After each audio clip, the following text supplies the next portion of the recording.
தனிப்பட்ட வாழ்க்கையின் வேண்டுதல்ல தங்களுக்குரிய ஆசீர்வாதங்களை காட்டிலும் சபை கூட வேணும், சபையில நாங்கள் வந்து ஆராதிக்க வேண்டும் என்று வேண்டி செபித்தார்கள். இந்த கர்த்தர் மீண்டும் மீண்டுமா எங்களுக்கு உதவி செய்ததற்காக நன்றி நன்றி நன்றி நன்றி. கர்த்தாவே, தடைகளை உடைக்கிறவரே நன்றி, கோணல்களை செவ்வையாக்குகிறவரே எங்களுக்கு நன்றி சொல்லுகிறோம். ராஜாதி ராஜாவே உங்களுக்கு நன்றி சொல்லுகிறோம். எங்களுக்கு துணையானவரே எங்களை நாங்கள் துதிக்கிறோம் துதிக்கிறோம் துதிக்கிறோம். கர்த்தர் பெரியவர், ஹல்லேலூயா. பெரிய காரியங்களை செய்கிறவரே ஸ்தோத்திரம் ஸ்தோத்திரம் ஸ்தோத்திரம். உங்களுக்கு நன்றி சொல்லுகிறோம். மகிமை நிறைந்த கர்த்தர், மகத்துவம் உள்ள கர்த்தர், நீங்கள் பெரியவர், உன்னதரும் உயர்ந்தவருமானவரே உங்களை நாங்கள் துதிக்கிறோம். நீங்க செய்த நன்மைகளுக்காக நன்றி சொல்லுகிறோம். இந்த நாட்களிலும் மதியானங்களை இந்த வாதைகளுக்கு விலக்கி உங்கள் கண்ணின் பணியை போல எங்களை காத்து வந்தவர் நீங்க, இனியும் காக்க வல்லவர் நீங்க நீங்க. ஹல்லேலூயா ஹல்லேலூயா ஹல்லேலூயா. நல்லவரே எங்களுக்கு நன்றி செலுத்துகிறோம். நாங்கள் நன்றி பலிகளை உங்களுக்கு ஏறெடுக்கிறோம். ஹல்லேலூயா பாடுவோம், நன்றி பலிபீடம் கட்டுவோம். இதற்காக தேவன் எனக்கு உங்களுக்கும் செய்த நன்மைகளை நினைத்து ஹல்லேலூயா எண்ணி முடியாத நன்மைகளை செய்தாரே. நன்றி நன்றி நன்றி கர்த்தாவே. எங்களை மீட்க விலக்கிரியமாய் ஜீவனை தந்தவரே, தேவாதி தேவனே. ஹல்லேலூயா. நன்றி நன்றி நன்றி ஐயா.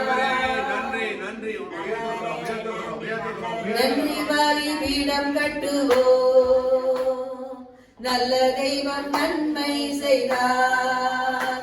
ஆமென். நன்றி பலிபீடம் கட்டுவோம், நல்ல தெய்வம் நன்மை செய்தார். செய்த நன்மையாயிரங்கள் சொல்லி சொல்லி பாடுவேன். செய்த நன்மையாயிரங்கள்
தேவாதி தேவன் இந்த வானம் விட்டு இந்த பூமி வந்த தேவன் எவ்வளவு அழகானவர். கல்வாரி மேட்டிலை தன் அழகையெல்லாம் ஊற்றினாரே, தன் ஜீவனையே அவர் ஊற்றினாரே. ஹல்லேலூயா. எதற்காக? என்னையும் உன்னையும் பாவத்திலும் சாபத்திலும் அடிமைத்தனத்திலும் அக்கிரமத்திலும் இருந்து தூக்கி எடுக்க, மீட்டு ரட்சித்து எங்களை ஆசீர்வதிக்க, ஹல்லேலூயா, எங்களை காப்பாற்ற தன்னையே கொடுத்த தெய்வம். ஹல்லேலூயா. கரங்களை உயர்த்தி அவரை ஆராதிங்கள். அழகானவர், எங்களை ஆற்றி தேற்றுகிறவர். இந்த கடந்த நாட்களில் அவர் ஆற்றி தேற்றினவர். எங்களை எவ்வளவோ இக்கட்டுகள் எங்களை ஆற்றி தேற்றினவர். பிறந்த நாள் முதல் எங்களை ஆதரித்த தேவன். சரியான நேரத்தில் அவரை எங்கள் ரட்சகர் அவர்தான் என்று கண்டிப்பாக செல்ல தேவன். ஹல்லேலூயா. அவருக்கு நன்றி என்று சொல்லி என் கர்த்தரை உயர்த்துங்கள், அவரை போற்றி துதியுங்கள். ஹல்லேலூயா. ஆராதனைக்கு வருகிற தேவன். ஹல்லேலூயா. அவருடைய பாசத்திற்கு நிகர் எதுவும் இல்லை. ஹல்லேலூயா. அவர் அகாவே அன்பினால் அவர்களை நேசித்தார். அதாவது அழிவில்லாத அளவிடவும் முடியாத ஆழமண்டலம் இல்லாத அன்பினாலே அவர்களை நேசித்தார். அதனாலதான் இயேசு தன்னுடைய உயிரையே தந்தவர். இன்றைக்கும் அவர் உயிரோடு இருக்கிறார். ஹல்லேலூயா. ஸ்தோத்திரம், ஸ்தோத்திரம். நாங்கள் உயிருள்ள தேவனை உயர்த்துகிறோம். சர்வ வல்லவரை நாங்கள் கொண்டாடுகிறோம். ஹல்லேலூயா. கர்த்தாவே நன்றி, நன்றி, நன்றி ஆண்டவரே. ஓ சர்வ வல்லவரே, நல்லவரே, அப்பாவை போற்றி நாங்கள் துதிக்கிறோம், துதிக்கிறோம், துதிக்கிறோம். ஹல்லேலூயா. மாறாத கர்த்தர். ஹல்லேலூயா. உங்களுக்கு நன்றி போதுமானவரே. ஹல்லேலூயா.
எல்லா நாமத்துக்கும் மேலாக பிதாவினால உயர்த்தப்பட்ட நாமம் இயேசுவின் நாமம். ஹalleluya. முழங்கால் யாவும் முடங்கும் நாமம், எல்லாவற்றையும் செய்ய முடிந்த நாமம், அற்புதங்களின் நாமம் இயேசுவின் நாமம். அப்போஸ்தலர் 10:38 எங்கள் இயேசு நாமே அவர் நன்மை செய்கிறவராயும் பிசாசின் பிடியிலே அகப்பட்டிருக்கிறவரையும் விடுதலை ஆக்கிறவராயும் அவர் பரிசுத்த ஆவியினால் நிறைந்தவராய் இந்த பூமியிலே சுற்றி திரிந்தார், செய்தார் அற்புதங்களை. ஹalleluya. அதே கர்த்தர் மாறாதவர், அவர் நல்லவர் நல்லவர் நல்லவர், நேற்று நின்று மாறாத தேவன். ஹalleluya. இந்த உலகம் மாயை, இந்த உலகத்தில் உள்ளவர்கள் மாயை, பொல்லாங்கனில் கிடக்கிறதான இந்த உலகம் ஒரு நாள் இல்லாமல் போய்விடும். ஹalleluya. எப்படி என்று சொன்னால் காலையில உண்டாகிற பனியன் போல அது இல்லாமல் அப்புறம் போய்விடும். ஆனா நித்திய தேசம், நித்தியமாய் நாங்கள் வாழ்வதற்கு ஒரு ஸ்தலத்தை ஆயத்தம் பண்ண சென்றவர். ஹalleluya. இன்றைக்கு நம்மோடு வர இருக்கிறார். அந்த இடத்துக்கு அவர் நம்மை அழைத்து செல்லுவார். அதற்காய் நாம் கருத்தாய் அவரை தேடணும், கருத்தாய் உண்மையாய் அவரை நம்ப வேண்டும், உண்மையாய் கர்த்தரிலே அன்பு கூற வேண்டும். ஹalleluya. நன்றியப்பா, நாங்கள் உங்களை நேசிக்கிறோம் கர்த்தாவே. எங்கள் மேலே அன்பு கூர்ந்து ஜீவன் தந்த கர்த்தாவே, உங்களை நாங்கள் நேசிக்கிறோம் ஆண்டவரே. அந்த பொன்னகர் வாழ்வு, பரலோக வாழ்வுக்காக பரமகாணோம் அப்பா கர்த்தாவே. அந்த பரலோகத்தை நோக்கி நாங்கள் நடந்து போட்டு கொண்டிருக்கிறோம். ஹalleluya. அன்றைக்கு இருந்த உங்களுடைய ஜனங்களை கூட இருந்து கர்த்தர் நடத்தி உம்மை விசுவாசித்தவர்களை, உண்மையாய் நம்பினவர்களை தான் அங்கே நீர் கொண்டு போய் சேர்த்தீர் ஆண்டவரே. அதே கர்த்தர் எங்களையும் சேர்ப்பீராக.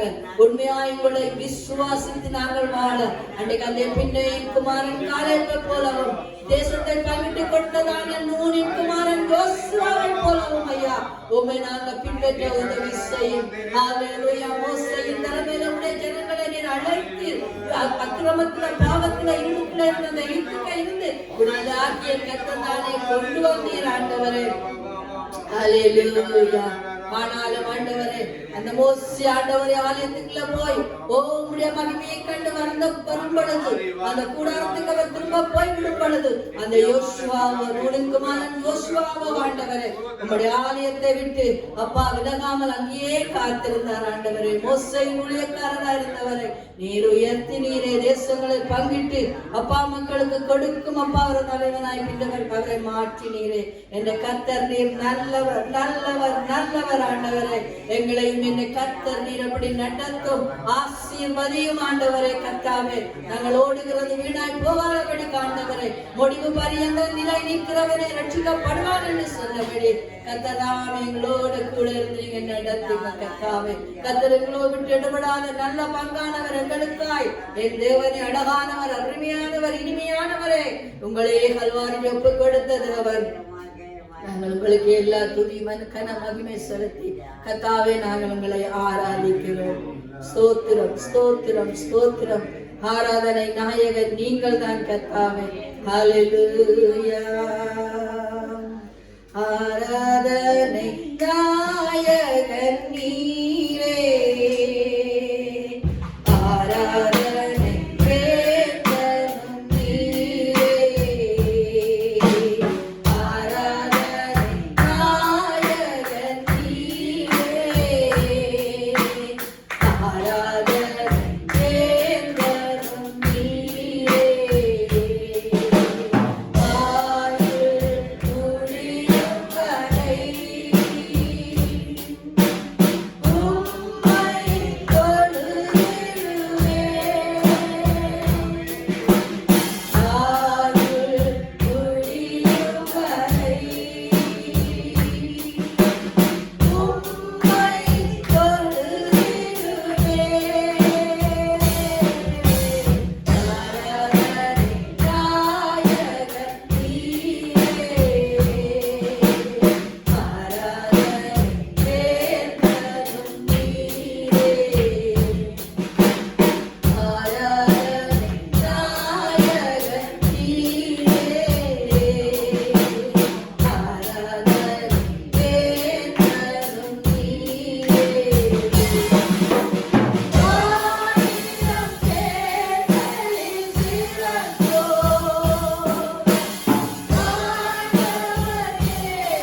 பேதரும் நீரே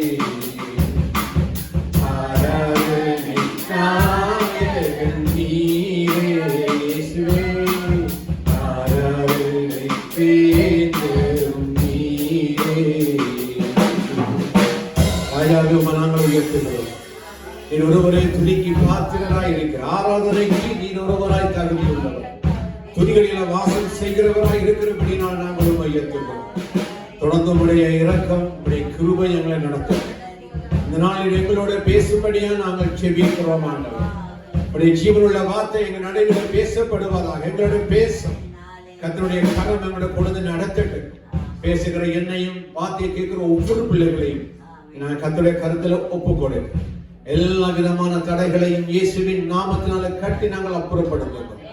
எல்லா பிசாசின் கிரியைகள் அந்தகார வல்லமைகள் எதிர்ப்பின் ஆவிகளை இயேசு கிறிஸ்துவின் நாமத்தினாலே கட்டுகிறோம். கர்த்தாவே பேசப்படுகிற விதைக்கப்படுகிற வார்த்தைகள் நூறத்தனையா பலர்ந்தரும்படி நான் இயேசு கிறிஸ்துவின் நாமத்தினால ஜெபிக்கிறேன் ஆண்டவர். கேட்கிற ஒவ்வொரு பிள்ளைகளையும் கர்த்தர் ஆசீர்வதி. இந்த நாள் எங்க வாழ்க்கையில ஆண்டவர் உம்மோடு நெருங்குகிற காரியத்துல ஒரு படி எங்களை உயர்த்தும்படியா நாங்கள் ஜெபிக்கிறோம். வார்த்தையை கேட்டுக்கொண்டிருக்கும் பொழுதே கர்த்தர் அற்புதங்களை செய்வீர்கள். இயேசு கிறிஸ்துவின் நாமத்தினாலே ஜெபிக்கிறோம் எங்க நல்ல பிதா. ஆமென் ஆமென். கர்த்தர் நல்லவர். ஆமென். நாம் ஆராதிக்கிற எங்க தேவன் சார் உட்காருவோம். நாங்கள் ஒரு சிலர் நாங்கள் இங்கே வந்திருக்கிறோம். கர்த்தருடைய பெரிதான ஒரு கிருபை நாம் இன்றைக்கு கூடும்படியாக தேவன் நமக்கு உதவி செய்தார். ஆமென். என்றால் இங்க 50 பேர் கூடலாம் என்று சொல்லுகிறார்கள். அதை நாங்கள் நினைத்து இங்க வந்திருக்கிறோம். சில நேரங்களில் சில பேருக்கு நாங்கள் பயப்பட்டாலும் கர்த்தர் நம்மை பாதுகாத்துக் கொள்வார். ஆமென். ஹல்லேலூயா. ஏண்டா கண்ணுக்கு தெரியாத காரியங்கள் சிலவர் நம்முடைய வாழ்க்கையில நடக்கும். ஆனால் தேவனுடைய பிள்ளைகளாகிய நம்மை கர்த்தர் பாதுகாத்துக் கொள்வார். ஏன்னா உலகம் உபத்திரவப்படும் அவருடைய பிள்ளைகளுக்கு ஒரு நன்மையும் குறைபடும். நீங்க விசுவாசித்தால் தேவனுடைய மகிமையை காண்பீர்கள். இப்ப நான் 2-3 வாரமாக நான் ரோமர் என எபிரேயர் புத்தகத்தை பேசிக் கொண்டு வருகிறேன். இன்றைக்கும் எபிரேயர் புத்தகம் 12ஆம் அதிகாரத்தை திருப்பிக் கொள்ளுங்கள். இங்கே இருந்த ஒரு சத்தியத்தை இன்றைக்கு நாங்கள் பார்க்க போகிறோம். சத்தியத்தையும் அறிவீர்கள், சத்தியம் உங்களை விடுதலையாக்கும். எங்க இருந்து விடுதலையாக்கும் சத்தியம்? இல்ல, எதுல இருந்து விடுதலையாக்கும்? பாவத்தில, சாபத்தில, நம்முடைய பிரச்சனைகளில், சூழ்நிலைகள் எல்லாவற்றிலும் இருந்து வார்த்தை நம்மை விடுதலையாக்கும். இயேசு கிறிஸ்துவை சத்துரு என்ன செய்தார்? சோதித்தான். கர்த்தர் வார்த்தை மூலம் என்ன செய்தார்? விடுதலையை எடுத்துக்கொண்டார். ஆமென். சோதனை இயேசு சொன்னார், உங்களுக்கு உபத்திரவம் உண்டு, ஆனாலும் நீங்க என்ன செய்யுங்க? நீங்க திடன் கொள்ளுங்க. ஏன்னா நான் உலகத்தை ஏற்கனவே என்ன செய்துட்டேன்? ஜெயித்துட்டேன், வெற்றி பெற்று விட்டேன். கவலைப்பட வேண்டும். அவருடைய வெற்றியை நாம் கொண்டாடுகிறது தான் கிறிஸ்தவ ஜீவியம். ஆமென். அப்ப நான் போன முறை இப்ப 2 வாரமாக தான் பார்த்து கொண்டு வருகிறோம். பரிசுத்தம் இல்லாமலே தேவனை என்ன செய்ய முடியாது?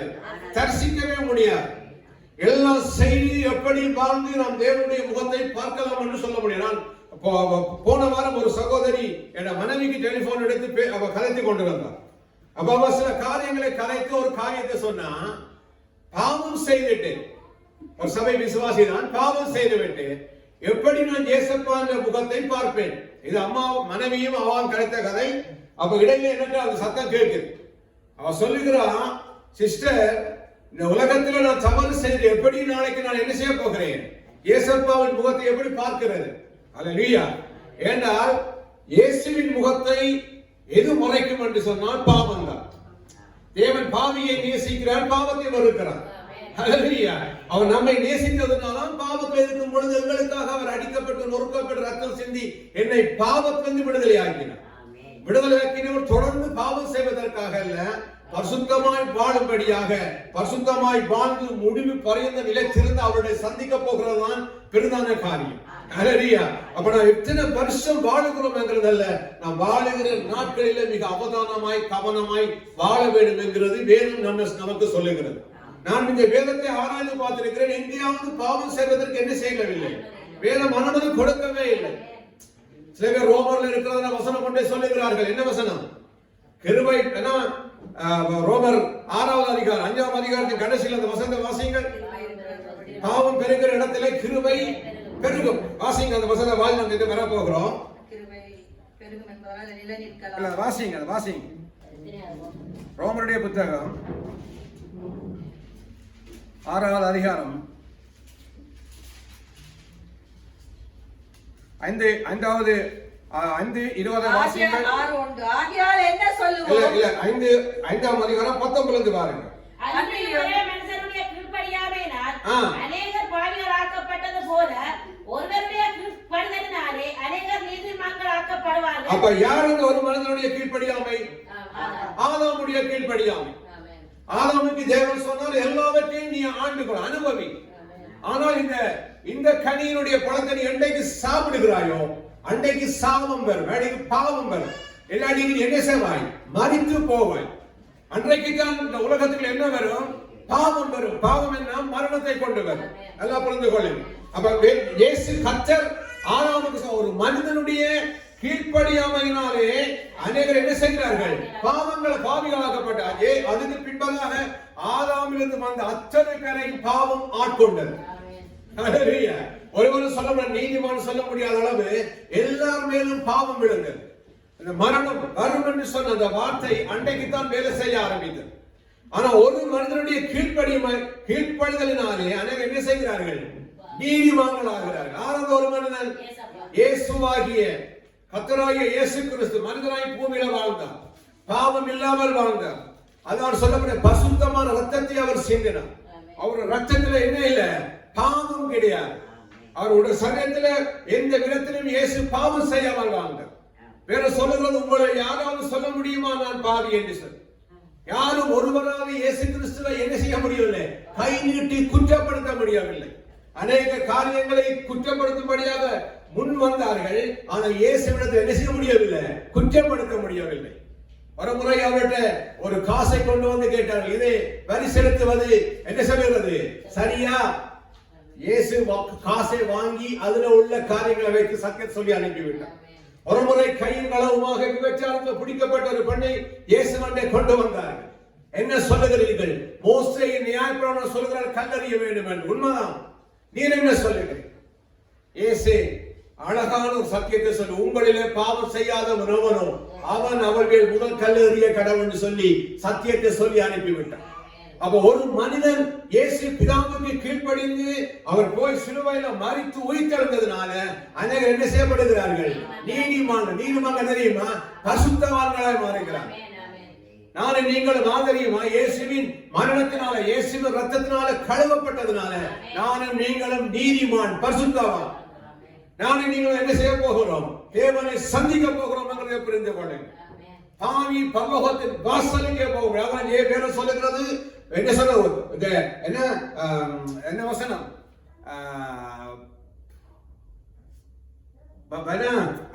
வருதில்லை, வாசலை மேற்கொள்ளுவதில்லை. முடியுங்க அந்த வசனத்தை. அதான் அந்த வசனம் சொல்லுங்க. இந்த கல்லின் மேல சபையை கட்டுவேன், பாதாளத்தின் வாசல் என்ன செய்வதில்லை?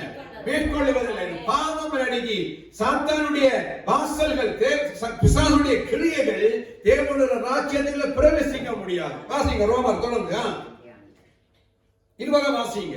நம்ம எழுதி கொண்டு பெருகும்படிக்கு நியாயப்பிரமாணம் வந்தது. அப்படி இருந்தும் பாவம் பெருகின இடத்தில் கிருபை அதிகமாய் பெருகிற்று. ஆதலால் பாவம் மரணத்துக்கு ஏதுவாக ஆட்கொண்டது போல கிருபையானது நம்முடைய கர்த்தராகிய இயேசு கிறிஸ்துவின் மூலமாய் நீதியினாலே நித்திய ஜீவனுக்கு ஏதுவாக ஆட்கொண்டது. எது ஆட்கொண்டது? கிருபை. என்ன கிருபை? இயேசு நமக்காக மரித்து உயிர்த்தெழுந்த ரத்தத்தினாலே எங்கள் பாவங்கள் கழுவப்பட்ட கிருபையினால நாம் என்ன செய்யணும் தெரியுமா? தேவனிடத்தில் போகிறதுக்கு ஜீவன் நமக்கு உண்டா இருக்கிறது. ஆனால் கிருபை என்னது கொடுக்கப்படவில்லை? பாவம் செய்வதற்கு கிருபை கொடுக்கப்படவில்லை. அடுத்த வசனத்தை வாசிங்கள். 6 ஆகையினால என்ன சொல்லுவோம்? பவுல் எழுதுகிறார், ஆகையினால என்ன சொல்லுவோம்? கிருபை பெருகும்படிக்கு பாவத்திலே நிலை நிற்கலாம் என்று சொல்லுவோமா? கூடாது. நீங்க சொல்லுகிறார் கூடாது. பாவத்தை தேவன் மன்னித்த பின்பு, தேவன் பாவத்தை கழுவின பின்பு நானும் நீங்கள் என்ன செய்யக்கூடாது? பாவத்திலே நிலை நிற்க கூடாது. ஆண்டவர் சொல்லுகிறார், நாய் தான் கக்கினதை தின்னுகிறது போல, கழுவப்பட்ட பன்றி திரும்ப சேர்த்துக்கிறது பிறகுறது போல நாம் இருக்கக்கூடாது. இங்க அப்ப வேணும் சொல்லுகிறது, நாம் மிக அவதானமாய் வாழ வேண்டும். புரிந்து கொள்ளுங்கள். ஒரு சிறிய கரை திரை முதலானவை இல்லாத ஒழுங்கான அழகான ஒரு பிரச்சனை இல்லாத ஒரு கன்னிகையாக தேவன் நம்மை பார்க்கிறார். நம்முடைய உடைகளில, நம்முடைய வாழ்க்கையில, நம்முடைய பேச்சில, நம்முடைய நடத்தையில ஒரு கரை காணக்கூடாது. அல்லேலூயா. அதைத்தான் தேவன் பழுதற்ற சபையாக, சபை என்றால் நீங்களும் நானும், எங்களிலே ஒருவர் குற்றப்படுத்த முடியும், விசேஷமாக பிசாசு நம்மை குற்றப்படுத்த முடியாதபடி நாம் கரைதுறை அற்றவர்களாக இருக்க வேண்டும். இங்கே 12ஆம் அதிகாரத்துக்கு நாங்கள் வருகிறோம். 14ஆம் வசனத்துல வாசிக்க ஆரம்பிக்க போகிறோம். 11ஆம் அதிகாரத்துல அவர் விசுவாசத்திற்குரிய பழைய ஏற்பாட்டின் விசுவாசத்தின் காரியங்களை பேசிக்கொண்டு வந்த பவுல் 12ஆம் அதிகாரத்துல சொல்லுகிறார், வேகம் போன்ற திரளான சாட்சிகள் நம்ம சூழ்ந்து கொண்டிருக்கிற காரியங்களை சொல்லிக் கொண்டு வந்து இங்கே 14ஆவது வசனத்தில இருந்து ஒரு முக்கியமான காரியத்தை பேசுகிறார். இன்றைக்கு இதை நாங்கள் பார்க்க போகிறோம். வாசிங்க. வேதம் சொல்லுகிற யாவரோடும் சமாதானமாய் இருக்கவும் ரெண்டு காரியம் சொல்லுகிற, ஒன்று எல்லாரும் சமாதானமா இருக்கிறதுக்கு நீங்கள் நாடுங்கள், பரிசுத்தமுள்ளவர்களாக இருக்கிறதுக்கு என்ன செய்யுங்க, நாடுங்க. என்ன செய்யுங்க, வேலை செய்யுங்க, முயற்சியுங்க. ஆமென். புரிகிறதா உங்களுக்கு? நாடுகிறது சொல்லுகிறார், ஏதாவது ஒன்று செய்தி பரிசுத்தமாய் வாழ்வதற்கு நீ முயற்சி பண்ணு. பாவம் செய்யாமலுக்கு செத்து போன மீனை போல ஓடாதபடி நீ முயற்சி பண்ணு என்று சொல்லுகிறார். ஏனென்றால் அப்படியே முற்றுப்புள்ளியோட அந்த வசனம் முடிக்கிறது. என்ன சொல்லுகிறார்? பரிசுத்தம் இல்லாமல் ஒருவனும் கர்த்தரை, தேவனாகிய கர்த்தரை தரிசிக்கிறது கிடையாது. பரிசுத்தம் இல்லாமல் ஒருவனாலும் பரலோகராஜ்யத்துக்குள்ள போக முடியாது. தேவன் விளக்கினதை செய்து கொண்டு நாம் ஒரு நாளும் தேவனை சந்திக்கிறோம். சில பாருங்கள், வீட்டில சில பிள்ளைகள் ஒரு தவறான காரியங்கள் செய்தால் பெற்றோட முகத்தை பார்க்க மாட்டாங்க. ஆமா இல்லையா? தைரியமா வெளியில வந்து அப்படி அப்பா பொண்ணு போவார்களா? போக கள்ளர் வந்த மாதிரி தான் வீட்டுக்கு வருவார்கள். அப்ப சாதாரணமான தகப்பனுக்கு முன்பதாகவே, தாய்க்கு முன்பதாகவே ஒரு தவறு செய்த ஒரு ஆணோ பெண்ணோ மகனோ மகளோ தலைநிமிர்ந்து பார்க்க முடியாத அளவுக்கு இருப்பார்களா இருந்தால் பரலோக தேவனுக்கு முன்பாக எப்படி நான் நிற்க போறோம் பாவம் செய்து? புரிகிறதா உங்களுக்கு? இப்ப எனக்கு 3 பிள்ளைகள் உண்டு. அவங்க வீட்டுக்குள்ள வரும் பொழுதே அப்பாவுக்கு தெரியும், அம்மாவுக்கு தெரியும், இது ஏதோ பண்ணிட்டு வந்திருக்காங்க. என்னது எப்படி கண்டுபிடிக்க முடியும்? அவருடைய நடத்தை எப்படித்தான் வடிவா வெளியிலே தான் செய்து போட்டு வாய்க்கு செந்திலேயே குளிக்கிட்டு வந்தாலும் இவ உள்ளுக்கு வரும்பொழுது இவர்கள் மொழிகிற மொழிசி அவருடைய மொழி, அவருடைய நட, அவருடைய கதையில தெரிஞ்சிடும் சம்திங் ராங் நடந்துட்டு. ஆனா இந்த கிருபியை பார்க்கணும், பெற்றோர் என்ன செய்ய நேரத்தில் ரைட் கண்டு காணாத மாதிரி, தெரிந்தும் தெரியாத மாதிரி இருந்து கொள்ளுவார். ஆமென். உடனே பிடிச்சி 2 அடி அடிச்சு உடனே ஏதாவது செய்யறது கிடையாது. என்னுடைய நண்பன் ஒருவன் என்ன செய்தார், வெளியில சிகரெட் பத்தினார். கனகாலமா சிகரெட் பத்தி கொண்டே இருந்தார். தகப்பனாருக்கு ஒரு மாதிரி தெரிஞ்சு போச்சு. பார்த்தார், சொல்லி பார்த்தார், அவரால் அதை என்ன செய்யவில்லை, விடவில்லை. கொஞ்ச நாள் கிருபை கொடுத்தார், விட்டுடு மகனே. ஒரு நாள் என்ன செய்தா தெரியுமா, இவன் வெளியில போயிட்டு வீட்டுக்கு வேற தகப்பன் 2 பண்டல் சிகரெட்டை வாங்கி கொண்டு வீட்டை வைக்கிறது. வந்தார் வீட்டுக்குள்ள, ஆளை கொண்டு அறைக்குள்ள பூட்டி போட்டு சிகரெட் பேக்கெட்டுகளுக்கு நெருப்பட்டியை கூட சொன்னா இன்றைக்கு பத்திட்டு தானே வெளியில வரும். என்ன செய்ய வேணும், இவ்வளவு 48 பேக்கெட்டை இன்னைக்கு பத்தி முடிக்க வேணும். பத்தி முடிக்காம வெளியில வந்தியும் உனக்கு இன்னைக்கு சங்கராவ பரிணாமம் தான் நடக்கும். சார் அவர் என்ன வேற வழி இல்லை, வெளியில வந்தா தகப்பன் அழைப்பார், இழுக்க ஆரம்பித்தார். பத்தினார் ஒன்றின் பின் ஒன்றா ஒன்பின் அது மட்டும் ஒன்று தேவையில்லாமல் விடக்கூடாது, பத்தி ஆகும். அதை என்ன சொல்றது, ஊதியாக வேணும். அவருக்கு 48 பக்கெட்டை பத்தினதோட அவரால் வாழ முடியவில்லை. அன்றைக்கு அவருக்கு சிகரெட் மேலே பொறுப்பு வந்துச்சு. அதோட அதுக்கு கூட சிகரெட்டை தொட்டதும் இல்லை. 10 எங்களுக்கும் புத்தி சொல்ல வேண்டாம் மச்சா உதவிட்டு வேண்டும். இரக்கம், கிருபை. வேற சொல்லுகிறது, பரிசுத்தம் இல்லாமலுக்கு எவன் பில் கேட்ஸா இருக்கட்டும், உலகத்தில் படித்தவரா இருக்கட்டும், பணக்காரனா இருக்கட்டும், ஞானியா இருக்கட்டும், சந்திர மண்டலத்தில் போய் 15 வருஷம் வாழ்ந்தவரா இருக்கட்டும், ஒருவரால் மறித்த பின்பு பரிசுத்தம் இல்லாமலுக்கு தேவனுடைய முகத்தை காணவே முடியாது. சகோதரர், நான் அந்த ரட்சிக்கப்பட்ட காலத்தில் இந்தியாவில் வருகிற சில ஊழியர்கள் சொல்ற சில கதைகள் எனக்கு இப்பயும் ஞாபகம் இருக்கிறது. ஒருவர் தங்களுடைய வீட்டுக்கு பக்கத்தில் இருக்கிற ஒரு ரட்சிக்கப்பட்ட ஒரு கிறிஸ்தவன் பக்கத்து வீட்டுல கடப்பாறைன்னு சொல்லுவாங்க இந்தியாவில், எங்க ஊரில அலவாங்க வாங்கிட்டார். அளவாங்க வாங்கி வேலியை போட்டவர் திருப்பி கொடுக்க மறந்து போனார். அது அப்படியே வீட்டுக்கு பின்னால போட்டது அப்படியே கிடந்துச்சு. இவர் என்ன செய்கிறார்? இவர் மரித்து போனார். இந்த கிறிஸ்தவர் மரித்து பரலோகத்துக்கு போகிறார். பரலோக வாசல்ல போகும் பொழுது இந்திய பாசையில கடப்பார் குறுக்க இருக்குது. எங்க பரலோக வாசலுக்கு போக முடியாது, தடையா இருக்கிறது. என்னடா தடை? இலங்கை பாசையில அளவாங்கு குறுக்க நீக்கி. காரணம் என்ன? இவர் வாங்கின அளவாங்கை கவன குறைவாய் கொடுக்காம களவெடுக்கிற அந்த மனுஷன் கவன குறைவாய் அந்த கடப்பாறை எடுக்க கொடுக்காம அவருக்கு உள்ளே அந்த ஆத்மா போக விடாதபடி தடை பண்ணிச்சு என்று சொல்லி அந்த நாளில் வந்த ஊழியக்காரர்கள் எங்களுக்கு ஒரு சுருக்கமா ஒரு விளக்கமான கதையை சொன்னார். இங்க வேறு சொல்லுற சகோதரர் ஒருவர் ஆவர். இதை நான் சொல்லும் பொழுது அநேகருக்கு சொல்லி விருங்கலாம், அது பிடிக்காத ஒரு பிரசங்கம். உண்மை என்னன்னு சொன்னால், பரிசுத்தம் இல்லாமலுக்கு ஒருவர், கர்த்தர் சொல்லவில்லை படிக்காமல் வரங்கள் இல்லாமலுக்கு நீ ஒன்றும் ரட்சிக்கப்படாமல் எதுவாக இருந்தாலும் என்று சொல்லவில்லை.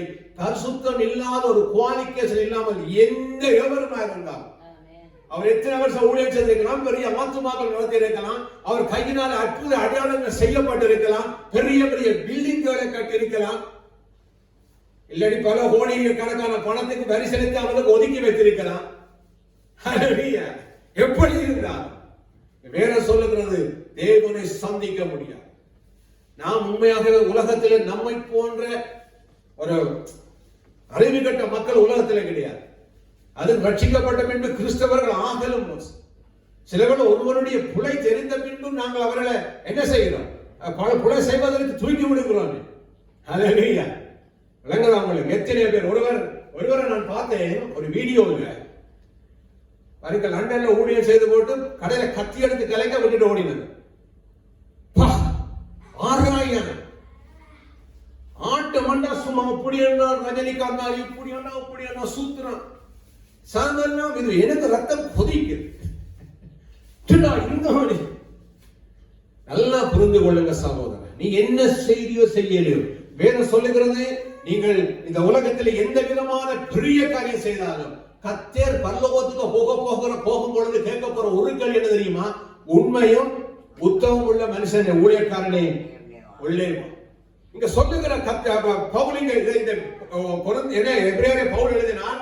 ஆனா எழுதினது யாரும் சொல்லப்படாதனால ஒரு குழப்பமான காரியம் இருந்தாலும் சொல்லுகிற பரிசுத்தமுள்ள ஒருவரும் கர்த்தரை தரிசிப்பதில்லை என்று சொல்லி 15ஆம் 16ஆம் வசனங்களை மிக கவனமாய் நாம் பார்க்க போகிறோம். வாசிங்க. ஒருவனும் தேவனுடைய கிருபையை இழந்து போகாத. நல்லா புரிந்து கொள்ளுங்கள். நீங்க சொல்லுகிற ஒருவனும் தேவனுடைய கிருபையை இழந்து போகாத படிக்கு நிறுத்துவோம்.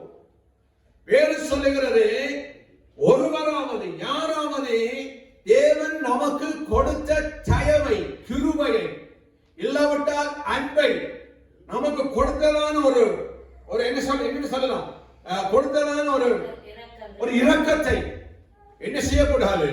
இழந்து போகக்கூடாது. அப்படி என்ன அர்த்தம்? இங்கே நாம் கிருபையை இழந்து போக முடியும். கிருபை நிரந்தரமானதல்ல. நல்லா புரிந்து கொள்ளுங்க. வேதத்துல அநேகரை பார்த்து நான் இந்த கிருபையை குறித்து பார்த்து கொண்டு வரும் பொழுது கொங்கோட எடுத்து நான் பார்த்து கொண்டு வந்தேன் கிருபையின் வார்த்தைகளை. பெரிய ஆச்சரியம் என்ன தெரியுமா? ஆதியாகமத்திலிருந்து ஜூதா புத்தகம் வரையிலும் கிருபையை குறித்து சொல்லிக் கொண்டு வருகிற கிருபை வார்த்தைகள் வெளிப்படுத்தல் கிருபை என்ற வார்த்தையே இல்லாமல் இருக்கிறது. பாருங்கள், ஆதியாகமத்தில் ஆரம்பிக்கிறது கிருபை. எங்க ஆதியாகமத்தில் முதல் ஆருக்கு கர்த்தர் கிருபையை பாராட்டினார்? நோவாவுக்கு 8ஆம் அதிகாரத்தில் நோவாவுக்கோ கர்த்தருடைய கண்ணில கிருபை கிடைத்தது. அதில இருந்து ஆரம்பிக்க கர்த்தர் ஜூதாவாகிய வெளிப்படுத்தலுக்கு முந்தின புத்தகமாகிய அது வரை கிருபை கிருபை கிருபை கிருபை சங்கீதத்தில் எல்லாரும் கிருபை என்று வருகிற வார்த்தைகள் வெளிப்படுத்த புத்தகத்தை ஒரு வார்த்தை கூட என்ன கொடுக்கப்படவில்லை, கிருபைங்கிற வார்த்தையே இல்லை.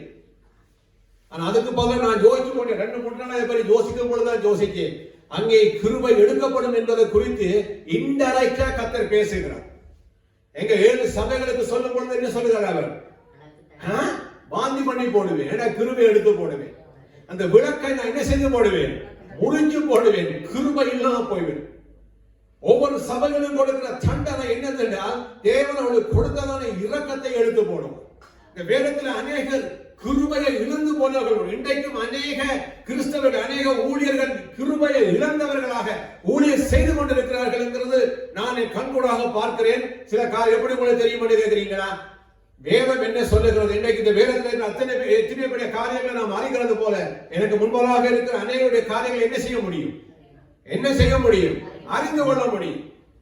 சில பேர் அனுபவங்களில, சில பேர் அந்த நடந்த இதுகளில ஓடினாலும் உண்மையாகவே அவருடைய வாக்கியல சப்பு சுப்பு இல்லாதபடி கிருபை இழந்தவர்களாக வாழ்கிறேன். வேதத்துல சில காரியங்களை பார்க்க போகிறோம். நல்லா புரிந்து கொள்ளுங்க. ஒருவன் பாவம் செய்யும் பொழுது அவருடைய கிருபையை போக்கடிக்க வேதம் சொல்லுகிறது. ஒருவனும் தேவனுடைய கிருபையை இழந்து போக வேண்டும், கிருபையை போக்கடிக்க வேண்டும், கிருபையை ஆண்டவர் கிருபையை எடுக்கும்படி நடந்து கொள்ள வேண்டும். தேவனங்களை கொடுத்துக்கிறதா அந்த இரக்கத்தை நாம் என்ன செய்யக்கூடாது? அசட்டை பண்ணக்கூடாது.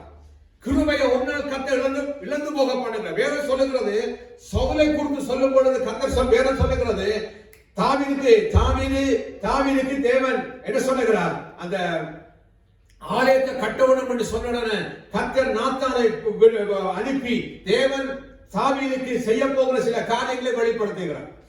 எடுத்துக்கொள்ளுங்கள். ஒருவர் 2 சாமுவேல் புத்தகம் 7:15 எடுங்கள். ஒருவர் 2 நாளாகமம் 17ஆம் அதிகாரம் 13ஆம் வசனத்தை எடுங்கள். முதலாவது 2 நாளாகமம் 17 வாசிங்க. 17-13. 2 நாளாகமம்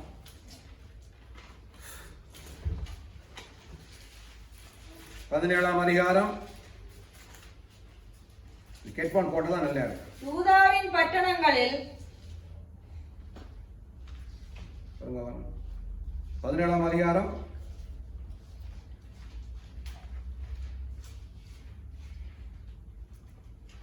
1 நாளாகமா? ஆலயம் கட்டுறது ராஜாக்கள் சாலமோனுக்கு சொல்றதா? ஓ, 1 நாளாகமம் 2ஆம் அதிகாரம். இல்ல, ராஜாக்கள் 1 ராஜாக்கள் 2ஆம் அதிகாரம். தாவீது மரணமடைய சாகிவிட்ட போது நீங்க எதை வச்சு வாசிக்கிறீங்க? 2 நாளாகமம் வினாடி 2 சாமுவேல் 7 எடுத்துக்கொள்ள எடுங்க பார்ப்போம். ஓ, நான் புள்ளியா தான் எழுதிட்டு. ரைட். 2 சாமுவேல் கர்த்தர் ராஜாவை 1ஆம் அதிகாரத்தில் இருந்து வருகிறார். ஓகே, வாசிங்கள். கர்த்தர் ராஜாவை சுற்றிலும் இருந்த அவனுடைய எல்லா சத்துருக்களுக்கும் அவனை நீங்களாக்கி இளைப்பாற பண்ணின போது அவன் தன் வீட்டிலே வாசமா இருக்கையில் ராஜா தீர்க்கதரிசியாகிய நாத்தானை நோக்கி, பாரும், கேதுரு மரங்களால் செய்யப்பட்ட வீட்டிலே நான் வாசம் பண்ணும்போது தேவனுடைய பெட்டி திரைகளின் நடுவே வாசமா இருக்கிறது என்றார். அப்பொழுது நாத்தான் ராஜாவை நோக்கி, நீர் போய் உம்முடைய இருதயத்தில் உள்ளபடியெல்லாம் செய்யும், கர்த்தர் உம்மோடு இருக்கிறாரே என்றான். அன்று ராத்திரியிலே கர்த்தருடைய வார்த்தை நாத்தானுக்கு உண்டாகி அவர், நீ போய் என் தாசனாகிய தாவீதை நோக்கி, கர்த்தர் சொல்லுகிறது என்னவென்றால், நான் வாசமாயிருக்கத்தக்க ஆலயத்தை நீ எனக்கு கட்டுவாயோ? நான் இஸ்ரவேல் புத்திரரை எகிப்திலிருந்து புறப்பட பண்ணின நாள் முதற்கொண்டு இந்நாள் வரைக்கும் என்னுடைய ஒரு ஆலயத்திலே வாசம் பண்ணாமல் கூடாரத்திலும் வாசஸ்தலத்திலும் உலாவினேன். எத்தனாவது வாசிக்கிறீங்க? 6ஆம் வசனம். 2 சாமுவேல் 7ஆம் அதிகாரத்திலிருந்து 1 வாசிச்சு கொண்டு ஓகே. 7ஆம் வசனம். நான் இஸ்ரவேலாகிய என் ஜனத்தை மேய்க்கும்படி கட்டளையிட்ட இஸ்ரவேல் கோத்திரங்களில் ஒரு கோத்திரத்தையாவது நோக்கி, நீங்கள் எனக்கு கேதுரு மரத்தால் செய்யப்பட்ட ஆலயத்தை கட்டாதிருக்கிறது என்ன என்று நான் இஸ்ரவேல் புத்திரருக்குள் உலாவி வந்த எவ்விடத்திலாவது யாதொரு வார்த்தையை சொன்னதுண்டோ? இப்போதும் நீ என் தாசனாகிய தாவீதை நோக்கி, சேனைகளின் கர்த்தர் சொல்லுகிறது என்னவென்றால், 15க்கு வாருங்க. மாய்த்து கொண்டு போன 15க்கு வாருங்க. உனக்கு முன்பாக நான் தள்ளிவிட்ட சவுலினிடத்தில் இருந்து என் கிருபையை விலக்கினது போல அவரை விட்டு விலக்க மாட்டேன். கர்த்தர் வேதம் சொல்லுகிறது, தாவீது மகனாகிய அப்சலோம் ஆலயத்தை கட்ட போகிறார். சாலமோன் கட்ட போகிறார். தேவன் சொல்லி அனுப்புகிறார், நான் என்ன செய்துட்டேன்? வாசிங்க. உனக்கு முன்பாக நான் தள்ளிவிட்ட சவுலிடத்திலே இருந்து என்னுடைய கிருபையை விலக்கினது போல நான் என்ன செய்ய மாட்டேன்? இல்ல சாலமோனை விட்டு நான் விலக்க மாட்டேன். அப்ப வேதம் சொல்லுகிறது, சவுல் மேலே கர்த்தர் என்ன வச்சிருந்தார்? கிருபை வச்சார். ஏண்டா ஜனங்கள் ராஜா வேண்டும் என்று கேட்கிறாங்க. தேவன் என்ன செய்கிறார்? விருப்பம் இல்லை. ஆனாலும் எங்கேயோ இருந்த பெஞ்சமின் கோத்திரத்துல ஒரு கடைசி குடும்பத்தில் இருந்த சவுல், கழுதையை மேய்த்துக் கொண்ட சவுலுக்கு ஆண்டவர் என்ன செய்கிறார்? சமஸ்த இஸ்ரவேலையும் ஆளுகை செய்யக்கூடிய ராஜ அதிகாரத்தை கிருபையாக கொடுக்கிறார்.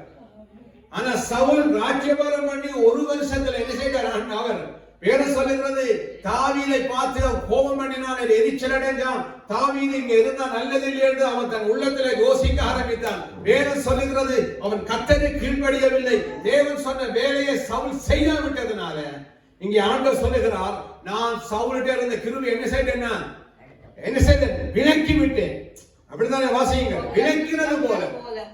அப்ப அதுக்கு பின்பதாக கிட்டத்தட்ட 40 வருஷங்களாக சவுல் ராஜாவா இருந்தாலும் அவன் கிருபையை இழந்த, தேவனுடைய அந்த வல்லமை அதிகாரத்தை, தேவனுடைய அந்த நடத்துதலை இழந்து போன ராஜாவாக 39 வருஷம் ராஜாவா இருந்தான். சிந்திச்சு பாருங்க, சவுல் அதுக்கப்புறம் என்ன செய்தான்? தேவன் அவனை தள்ளிவிட்ட பின் வேற சொல்லுகிறது, நான் சவுலை தள்ளிட்டேன், அவனுக்காக நீயும் ஜெபிக்கிறேன் என்று சொல்லி சாமுவேல் சொன்ன கர்த்தர், அவன் தள்ளப்பட்டதுக்கு பின்பதாக சவுலுடைய வாக்கியத்தை சிந்திச்சு பாருங்க. ஒரு நாள் ஆட்சியம் பண்ணேன், தாவீதை கொல்லுவதற்காகவே அலைந்து கொண்டிருந்தார். சவுல் என்ன செய்தான்? ஆசாரியர்களை கொலை பண்ணி போட்டான். பெரிய பெரிய அநியாயங்களை அங்க இஸ்ரவேல் தேசத்துல செய்தார். தாவீதோடு ஆசாரியர்கள் அவர் ஒருவர் கரைத்ததை கேள்விப்பட்டதனால ஆசாரிய குடும்பங்களில் அநேக பேரை சவுல் கொன்று போட்டார். சாபத்தை தேசத்துல கொண்டு வந்தார்.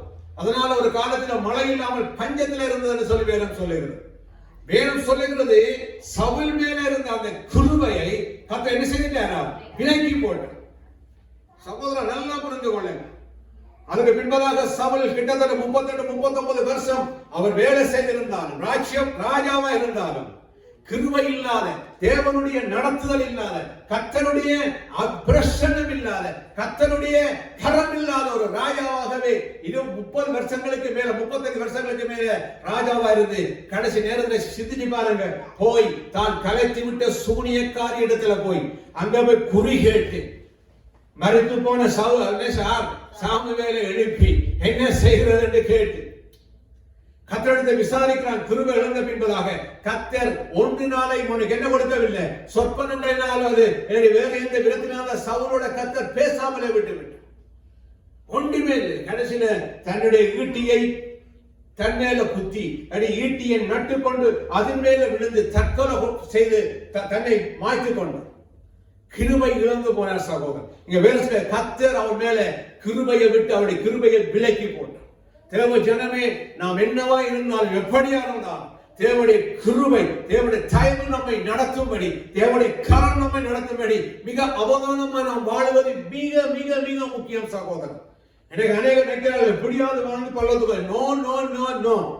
கடைசி வரை உங்களுடைய தனிப்பட்ட ஜீவியம் தேவன் முன்பதாக சரியா இருக்க வேண்டும். உங்களை அடிக்கடி ஆராய்ந்து சீர்தூக்கி பாருங்க. வேற சொல்லுகிறேன், இடைக்கிட சிந்திச்சு பாருங்க. நீங்க ஒன்றும் செபிக்கலாம். முன்னாடிக்கு போயிருந்த ஆண்டவரே, நான் எப்படி உனக்கு முன்பதாக இருக்கிறேன். வேற சொல்லுகிறது, ஏன் கிருபை இழந்த வாசி திரும்ப வாருங்கள். இதற்கு திரும்ப நாங்க தருவோம். எபிரேயருக்கு வாருங்க. ஹல்லேலூயா. வாசிங்க. ஒருவரும் தேவனுடைய கிருபையை இழந்து போகாத படிக்கும். ஏனென்றால் யாதொரு கசப்பான வேர் முளைத்தெழும்பி கலக்கம் உண்டாகுவதனால் அநேக தீட்டுப்படாத படிக்கும். வேதம் சொல்லுகிறது, ஏன் கிருபை வந்தா என்ன நடக்கு தெரியுமா? நமக்கு என்ன வருது தெரியுமா? கசப்பான வேர் என்ன செய்வது தெரியுமா? முளைத்து எழும்புகிறது. கிருபை தேவன் தள்ளிவிட்ட சவுலுக்கு என்ன வந்துட்டது? கசப்பு. தாவீது மேல கசப்பு, இஸ்ரவேல் மேல கசப்பு, அவர் ராஜ்யத்தின் மேல கசப்பு.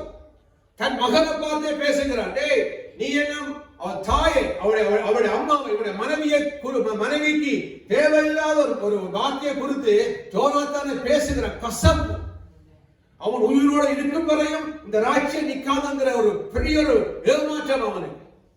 ஏன்னா வேதம் சொல்லுகிறது, சவுலை விட்டு தேவன் கிருபையை தள்ளி போட்டார். அவனுக்கு என்ன வந்து தெரியுமா? கசப்பு. இன்றைக்கு அநேகர் சில பிள்ளையான உபதேசங்களை கொண்டு வர தெரியுமா? கிருபை இல்ல, அவர் தேவன் தன்னை தள்ளியதோடு தெரிந்து விட்டது. ஆனாலும் ஏதாவது ஒரு காரியத்தை புதுசா கொண்டு வந்து புகுத்தி அநேக கலக்கத்தை கொண்டு வந்து விடுவார். இங்க வேதம் சொல்லுகிறது, யாதொரு கசப்பான வேர் முளைத்து என்ன செய்யக்கூடாது? எழும்பக்கூடாது. சகோதர, தேவன் நம்மை கைவிட்டால் நமக்கு என்ன வருது தெரியுமா? கசப்பு. வைகளை இப்ப என்ன நான் பாவம் செய்து என்னை தேவன் தள்ளிட்டார். எனக்குள்ள இப்ப கிருபை கிடையாது. கிருபை என்று சொன்னால் வரங்கள், வல்லமை, அபிஷேகம், அன்பு எல்லாம் சேர்ந்ததுதான் கிருபை என்று நான் உங்களுக்கு மொழிபெயர்க்கிறேன். தயவு. தேவன் ஒருவர் கிருபையை அழைக்கிறார். தேவன் எல்லா வார்த்தைகளும் தயவு என்ன தேவன்? தேவன் நமக்கு இலவசமாக கொடுக்கிற வரங்கள், வல்லமை, அபிஷேகம். சவுல் இந்த புதிய ஏற்பாடு சவுல் கூட நல்ல வார்த்தை சொல்ல கொஞ்சம் பாப்போம். அதை இப்ப நான் பாவம் செய்து தேவனுடைய கிருபையை வந்தவுடனே எனக்கு என்ன இல்லை, நமக்கு அபிஷேகம் இருக்காது. பேயை துரத்தின நான் இப்ப பேயை பார்த்து நான் பயப்பட வேண்டிய சூழ்நிலைக்கு வந்து விடுவேன். என்னுடைய பிரசங்கங்கள் சில நேரத்தில் என்னவா இருக்காது, நல்லா இருக்காது, கேட்கிறவனுக்கு நல்லா இருக்காது. சில பேருக்கு பட்டம் இருக்கும், பெரிய அப்போஸ்தலர், அடிக்கு பிஷப். ஆனா பேசும் பொழுது ஒரு கொஞ்சம் கூட என்ன செய்ய தெரியுமா? தொடாது. நீங்க அப்படிங்கள் உணர்ந்திருக்கிறீங்களா? சில பெரிய பேர் இருக்கு ஆளுக்கு. அவர் பாஸ்டர் சோ அண்ட் சோ, அதுக்கு முன்பதாக ஒரு பெரிய பட்டம் போட்டு விடுவார். டாக்டர், ரெவரண்ட், எல்லாத்துக்கும் மேல பிஷப். நேற்றைக்கு தான் முதல் தடவையாக இந்த கத்தோலிக்க பிஷப் ஒரு முக்கியமான காரியம் செய்திருக்கிறார். என்ன செய்திருக்கிறார்? இதுவரையிலையும் கத்தோலிக்க அந்த இதுக்குள்ள ஒரு பெண்களும் ஒரு இது செய்ய சிஸ்டரா இருக்கலாம், ஆனா முக்கியமான பெரிய பெரிய பொறுப்புல வர முடியாது. இந்த இப்ப இருக்கிற போப் அவருக்கு முதல் தடவையாக ஒரு பெண்ணை ஏர்மலை நியமிச்சிருக்கிறார், ஒரு பெரிய பதவி. அதுல பாரம்பரியமான கத்தோலிக்கத்தை இதை உடைத்து அதை செய்திருக்கிறார் சொல்லுகிறார். நல்லா புரிந்து கொள்ளுங்க சகோதரர். பேர் இருக்கு, பெரிய புகழ் இருக்கு. அவளை அறிமுகப்படுத்தும் பொழுது பிஷப் அப்படித்தான் அறியப்படுது. ஆனால் பிரசங்கங்களை, காரியங்களை கேட்டால் ஒன்றுமே இருக்காத மாதிரி இருக்கும். ஏனென்றால் வேதம் சொல்லுகிறார், யாரும் குறை சொல்லவில்லை, நாம எதிர்பார்க்கிற அளவுக்கு ஒன்றும் இருக்காது. ஏன்னா என்ன தெரியுமா? கர்த்தர் சில பேரை விட்டு அந்த என்ன சொல்றது வாந்தி பண்ணி போடுகிறார், கிருபையை இழந்து போக வைக்கிறார். சில பேருக்கு இருந்த அந்த என்ன சொல்றது இந்த கண்டை உடைச்சு போடுகிறார். கிருபை இழந்து போற என்று வேதம் சொல்லுகிறது. யாவது கசப்பான வேறு முளைச்சு எழும்பாதபடி அவர் என்ன செய்ய கசப்பு வந்தோடனே ஒரு மேல வெறுப்பு, கசப்பு. இப்ப நான் இருக்கிறேன், ஜோசுவா இருக்கிறார். இப்ப நான் பாவம் செய்து நான் அபிஷேகத்தை இழந்துட்டேன். இப்ப சவுல் என்ன செய்யறான்? சவுலை கர்த்தர் தள்ளி விட்டோன்னு அவனுக்கு இந்த ராஜ அபிஷேகம் என்ன ஆயிடுது? இழந்து போயிடுச்சு. கர்த்தர் சொல்லுகிறார், அவனுக்குள்ள இருந்ததை எடுத்து நண்பனுக்கு கொடுக்கிறார். யாருக்கு? தாவீது கொடுக்கிறார். தாவீத கூப்பிட்டு அவர் அந்த தைல கொம்பினால அவர் அபிஷேகம் பண்ணின வேலை சொல்லுகிறது. சவுலுக்குள்ள இருந்த ஆவியான வெளியில போயிட்டார். பொல்லாத ஆவி அவனை கலங்கடிக்க தொடங்கிச்சு. இப்ப தாவீது ராஜாவாய். இப்ப தாவீதை பார்த்து சவுல் என்ன செய்கிறான்? பயப்படுறான். சொல்றான், தொந்தரவாதி, கவனம், பயங்கரமான அவன். தாவீது போன இடமெல்லாம் வெற்றி, எங்க போனாலும் வெற்றி. சவுல் எங்க போனாலும் தோல்வி. அது மட்டும் இல்ல, கிருபையை இழந்த சவுலை ஒரு அசுத்தாவி என்ன செய்கிறது? அலக்களிக்கிறது. அப்ப ஒளிம்பி அவன் என்ன வீட்டி எடுத்து ஆக்களை கொல்ல பார்க்கிறான். தாவீது வந்து அபிஷேகம் உள்ள மனிதன் மியூசிக்க வாசிச்சு அவன் மேல பொல்லாத ஆவியை கலத்து விடுகிறான். வேறு சொல்ல சவுல் தாவீதை பார்த்து பயங்கரமாய் பயந்தான். அவன் சொல்லுகிறார், தாவீது உயிரோடு இருக்கிற நான் எல்லாம் சவுலுக்கும் தாவீதும் பகைஞனாக இருந்தார். தாவீதை கொல்ல சவுல் போகிறான். ஆனால் கொல்லக்கூடிய சந்தர்ப்பம் வந்தாலும் அபிஷேகம் பண்ணப்பட்ட தேவன் இருக்கிற கிருபை மிகுந்த தாவீது என்ன செய்ய தெரியுமா? அவனை கொல்லாமலுக்கு தப்பி வைக்கிறான். சிந்திச்சு பாருங்க. இங்க வேற சொல்லுகிறது, கிருபையை இழந்த பின்பு கசப்பான வேர் நமக்குள்ள முளை தொடங்கும். இது நமக்கு சில விடையை கொள்ள மாட்டீர்கள், சில ஊழியர்களுக்கு தான் இதை விளங்கிக்கொள்ளும். கர்த்தர் கை பாருங்க, நாங்க பார்த்து பிரமித்த அப்பா இவரை போல வர முடியும் நினைத்த ஊழியக்காரர்கள் இன்றைக்கு யோசனையா கிடைக்கிற இவரை மேல வரவே கூடாது. ஆமா இல்லையா? ஒரு காலத்துல இருந்து பெரிய பெரிய காரியங்கள், பெரிய பெரிய ஊழியங்கள் பெருசா செய்த அநேகர் இன்றைக்கு என்ன செய்ய முடியவில்லை தெரியுமா? அவர்களை பின்பற்றுவதற்கே நமக்கு என்னவா இருக்கிறது? இது சரிப்பட்டு வராதே. அட்ரஸ் இல்லாம எத்தனை பேரை கர்த்தர் தள்ளி போட்டு வேற சொல்லுறபடி வெளிப்பட சொல்லபடி வாந்தி பண்ணி போட்டார். சில பேர் கிருபையை எடுத்து போட்டார் மேல. நான் நியாயத்திற்கு விளங்க வேத வசனத்தை சொல்லுகிறேன். பயங்கரமான பாவம் செய்தவர்கள் சில நேரத்தில் அவர்கள் ஓடலாம், இருக்கும், எண்ணிக்கைகள் இருக்கும். ஆனால் கிருபையை தேவன் வேலை சொல்லுகிறது, கிருபையை இழந்து போய்விடுவார். இல்லாண்டிக்கு தேவன் கிருபையை எடுத்து போடுவது வேலை சொல்லுகிறது. நாங்க நினைக்க கூடாது.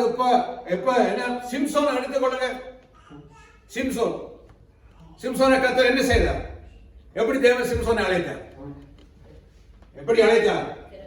இல்லையம்மா, எப்படி அவரை தேவன் தெரிந்து கொண்டார்?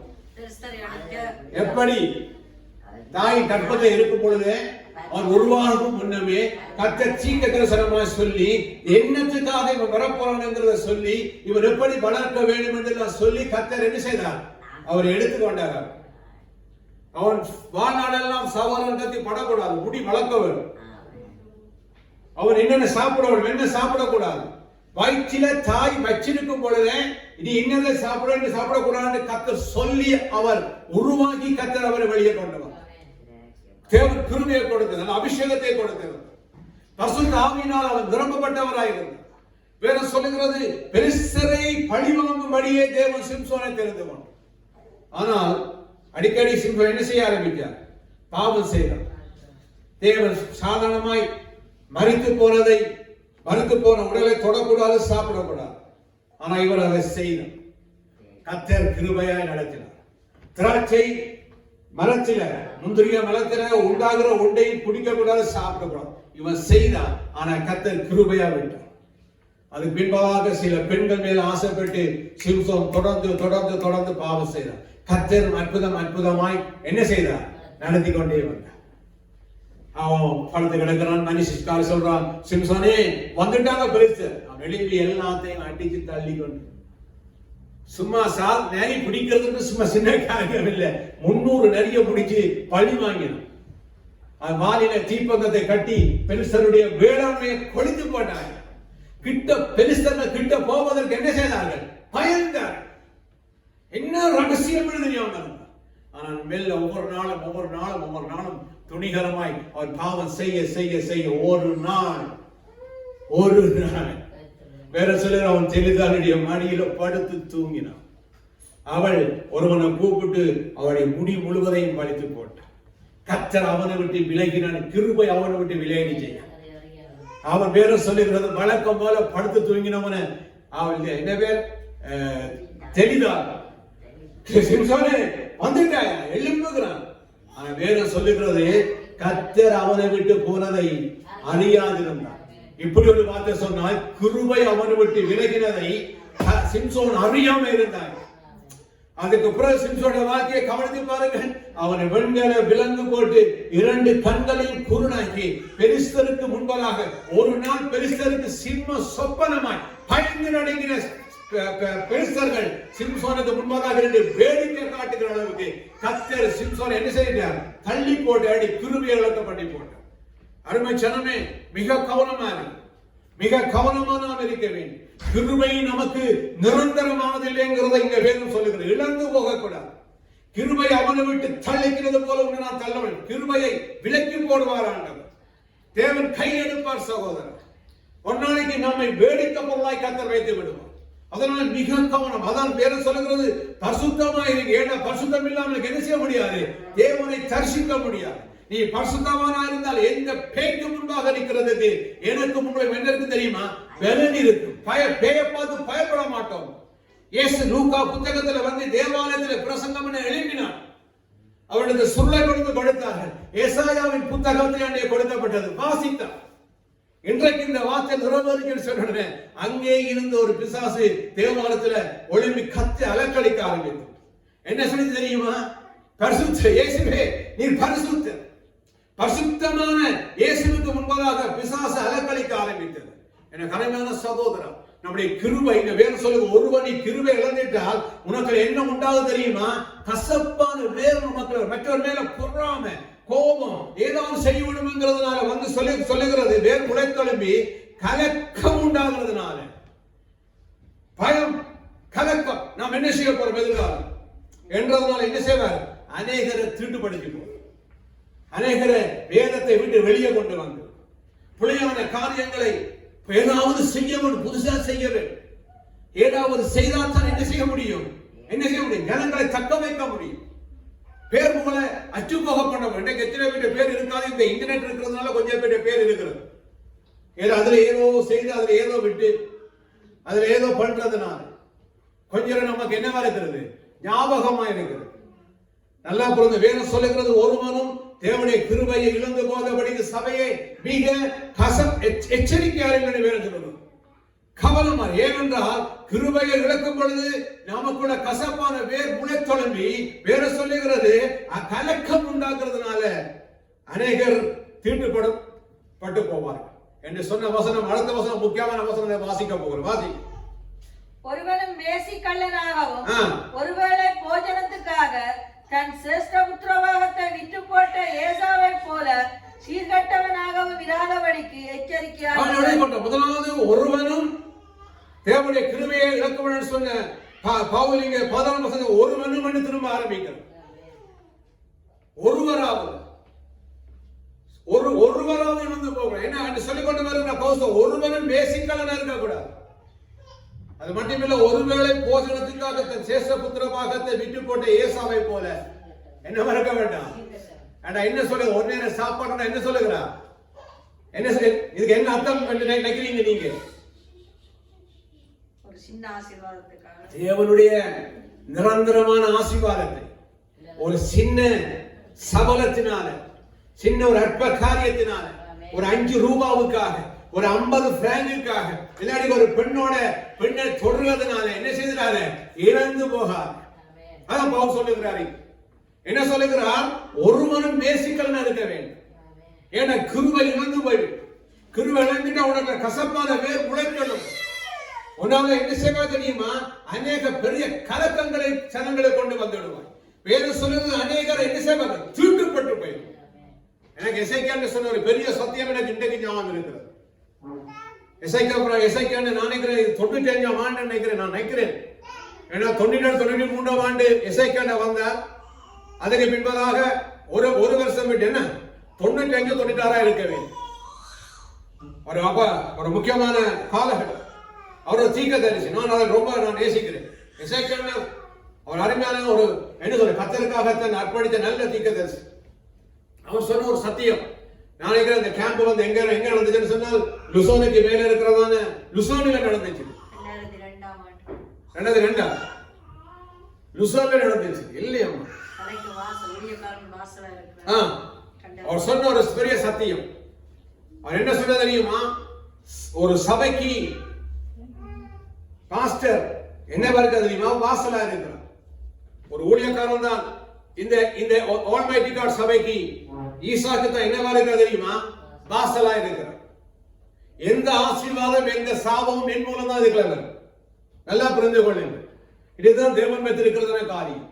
நான் ஒரு உண்மையாய் கர்த்தருடைய பிள்ளையாய் கர்த்தருக்கு உண்மையா இருந்து நான் ஊழியம் செய்வனா இருந்தால் என் மூலம் இந்த சபையை கர்த்தர் ஆசீர்வதிப்பார்.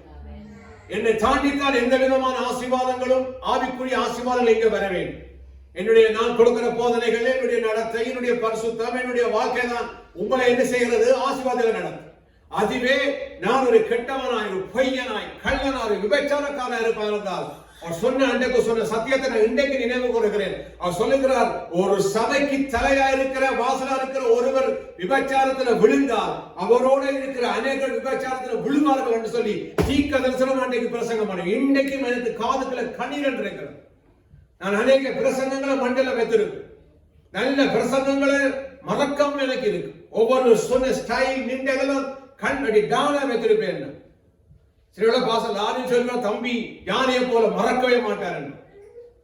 நடந்த சம்பவம் அன்றைய போட்ட சேட்டு அன்றைக்கு எங்க நின்றோம், என்ன மாதிரி போனோம், எப்படி போனோம்ங்கிறத அப்படி வீடியோவில் இன்றைக்கு சிசிடிவி கேமரால பாக்குற மாதிரி சொல்லுவேன். கடவுள் எனக்கு அந்த கிருபையை கொடுத்திருக்கிறார்.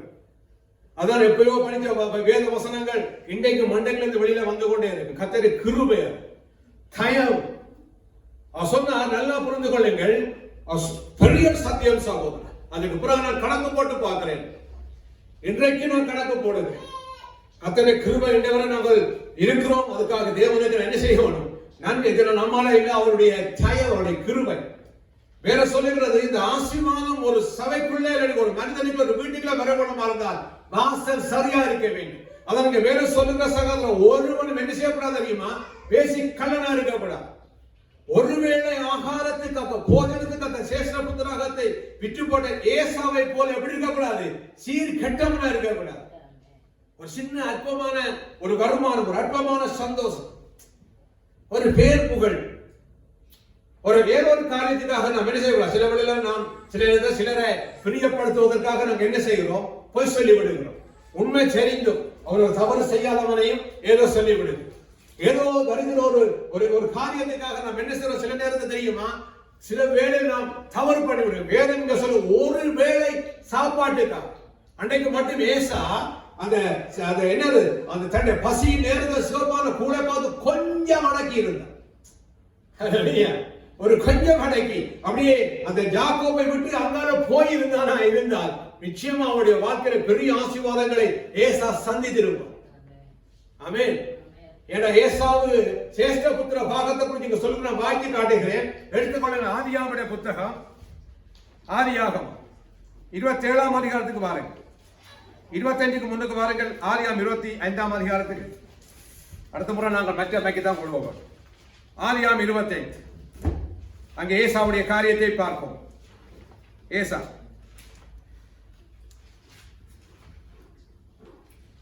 இதை கையை வைத்துக் கொண்டு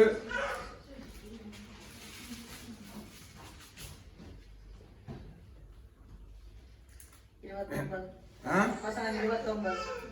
25, 29 வாசியுங்கள். ஒரு நாள் ஏசா வழியிலிருந்து களைத்து வந்தபோது யாக்கோபு கூழ் சமைத்துக் கொண்டிருந்தான். அப்பொழுது ஏசா யாக்கோபை நோக்கி 28 இருந்து வாருங்கள். தயவு செய்து 28 இருந்து. ஏசா வேட்டையாடி கொண்டு வருகிறது ஈசாக்குடைய வாய்க்கு 27 வாருங்கள். சூப்பரா இருக்குமா? இந்த பிள்ளைகள் பெரியவர்களான போது யாக்கோபும் ஏசாவும் பெரிதாக வளர்ந்த பொழுது ஏசா வேட்டையில் வல்லவனும் அவன் வேட்டையாடுதல வல்ல கட்டிக்காரன், மனச்சஞ்சரியமாய் இருந்தான். அவன் காட்டுகிறான் அவருடைய வாழ்க்கை. யாக்கோபு குணசாலி கூடாரவாசியுமாய். யாக்கோபுடைய குவாலிட்டி என்ன? வேற சொல்லுகிறது குணசாலி கூடாரவாசி. அம்மாவுக்கு பக்கத்துல இருக்கும்.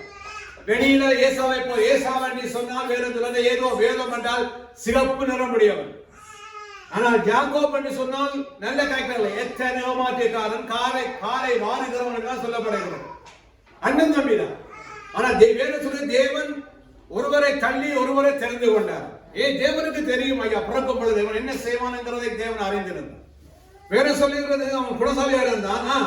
ஏசா வேட்டையாடி கொண்டு வருகிறது ஈசாக்குடைய வாய்க்கு ருசிகரமாய் இருந்ததனால் ஏசாவின் மேல் பட்சமாய் இருந்தான். ரெபெக்காளோ யாக்கோபின் மேல் பட்சமாய் இருந்தான். எப்படியும் வேற ரெண்டு பிள்ளைகள்ல தகப்பனுக்கு தேவையான காரியத்தினால தகப்பன் ஏசா மேல பட்சம்.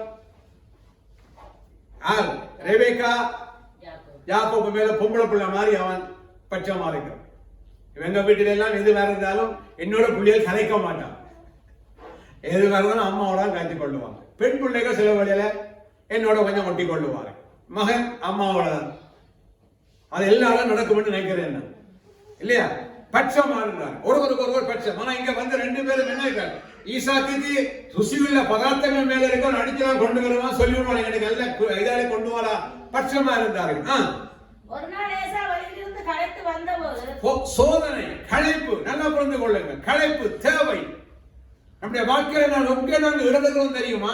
நமக்கு தேவைகள் இருக்கும் பொழுது, வேதனைகள் வரும் பொழுது, களைப்பு உண்டாகும் பொழுது, நமக்கு ஏதோ ஒரு காரியம் தேவையா இருக்கிற நேரத்தில் நாம் என்ன செய்ய தெரியுமா?